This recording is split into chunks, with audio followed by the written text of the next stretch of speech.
What is going on, you guys? Alex Chasen back here with a brand new video, and today let's talk about the Indiana Pacers. This is not the Indiana Pacers team I thought we would see this year. They are not playing great basketball. They're 7-10 right now, currently sitting as the 8th seed in the Eastern Conference. Of course, that's a play-in team if the season ended today. They're not where I thought they would be. I thought this Pacers team would be closer to that 3 seed, that 2 seed, at the very least, the 4 seed in the Eastern Conference. And like I just said, right now, they're not cutting it. 7-10, 3 games under 500, and it's really because of one man. And that one man is their superstar, Tyrese Haliburton. That's really why they suck compared to where they should be. This is a team, I'll just remind you, that was in the Eastern Conference Finals last year. And although they got swept by the Celtics, all those games were relatively competitive, especially game 1, where they needed Jaylen Brown to hit a clutch 3 to send it to overtime, where, of course, Boston ultimately won.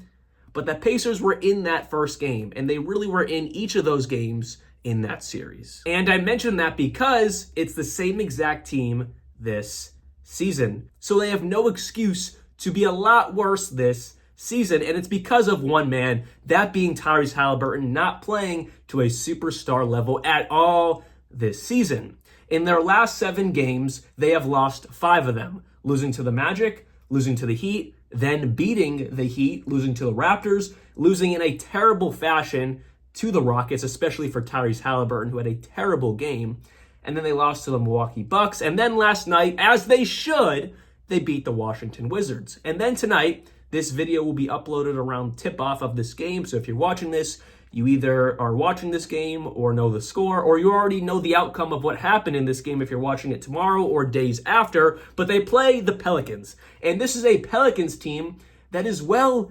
depleted. You have Yves Missi, game time decision. Brandon Ingram, game time decision. You have CJ McCollum, game time decision. You have Herb Jones out, and then you have DeJounte Murray, who is out.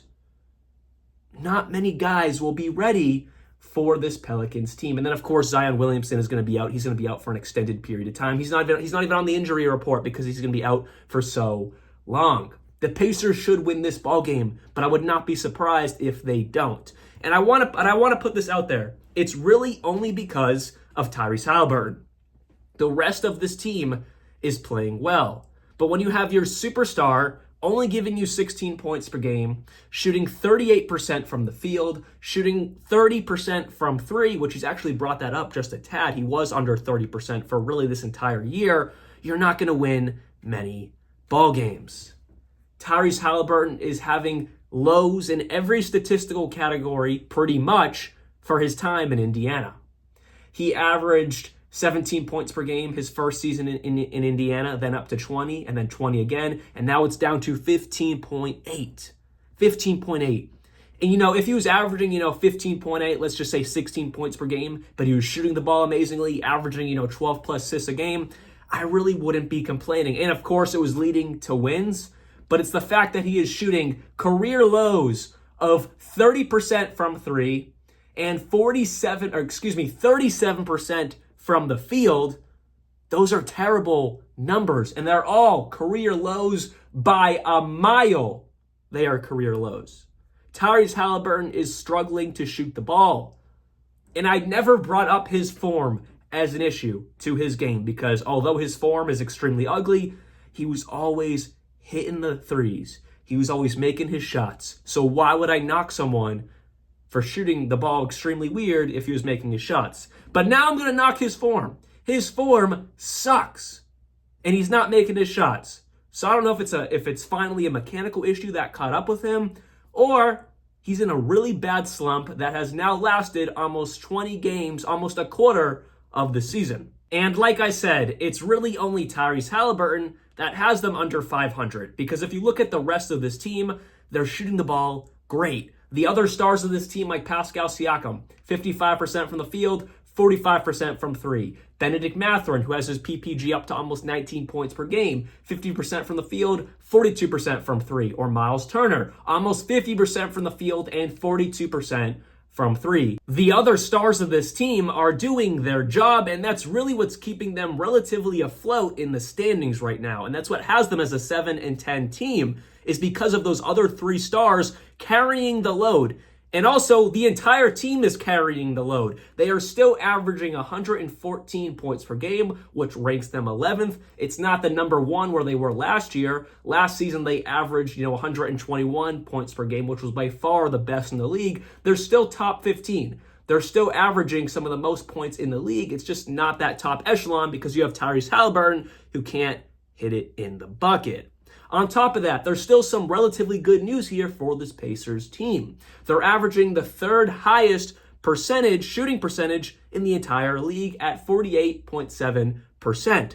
So just imagine if Tyrese Haliburton got those percentages up to just a normal range, they'd be shooting the ball number one in the entire league. So if you want to take any positive out of this, if you're an Indiana Pacers fan or just interested in this topic, if Tyrese Haliburton can fix whatever issue is going on with his game right now, their offense will be back to normal. Because defensively, they're still not great defensively at all. They are still, allowing teams to score the ball on them. They average 118 points per game to opponents, which ranks them 25th in the entire NBA. That's basically where they were last year. Their defense is still a major issue on that team. But offensively, if they can just get Tyrese Haliburton back to normal, if he can get himself up to just shooting average in this league, their offense will completely take a 360 and it will get them back on track this year. So there's not some major shift that needs to be taken over in Indiana. There's no trade that's going to fix this issue. There's no lineup that's going to change this issue. It's Tyrese Haliburton coming back into himself. And like I said earlier in this video, I don't know if his shooting form has finally caught up with him. His mechanics are out of whack. Maybe there's some confidence issues now. Well, I'm sure there's some confidence issues now. After the first 2 weeks not shooting the ball great, now it has probably turned into other confidence issues in his shooting ability. And you do not want that for your number one superstar. Luckily, last year, you made that trade for Pascal Siakam, and he is holding his own this year. Bennedict Mathurin, his game has grown. And then you have Myles Turner, who always has been solid for this team. Luckily, they have those guys, and they have good depth behind them. And also, if you look at where they sit in NBA team three-point percentage, they sit at 13th in the league at 37%, obviously in the top half of the league. But just imagine if Tyrese Haliburton got his three-point percentage back up to normal. Because what we're used to seeing from Tyrese Haliburton, last year he shot 36% from three and 47% from the field.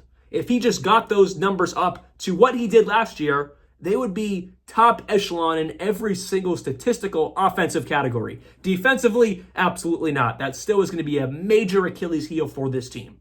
But if Tyrese Haliburton can get his offensive game back to normal, or at least just league average, that will completely save the Pacers' season.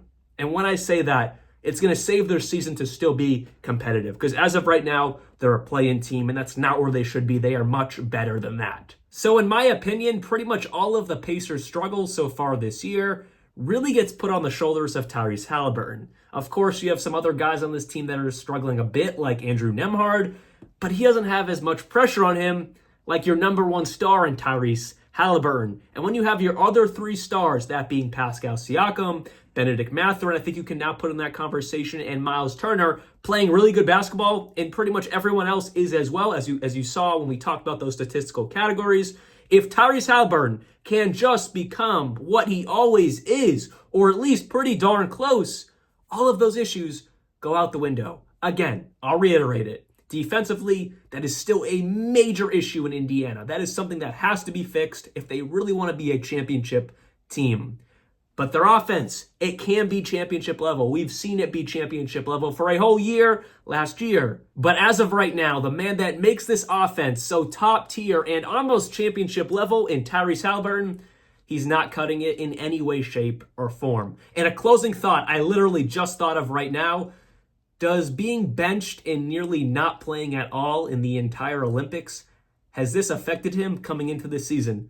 Did that affect his confidence? That's just a closing thought. Let me know your thoughts on that down in the comments below. just a random thought I thought of as we're closing this video. But anyways, let me know down in the comments below your opinions on this entire Tyrese Haliburton and Pacers situation, because they should be much, much better than where they are right now. I'll see you guys very soon, and like always, peace out.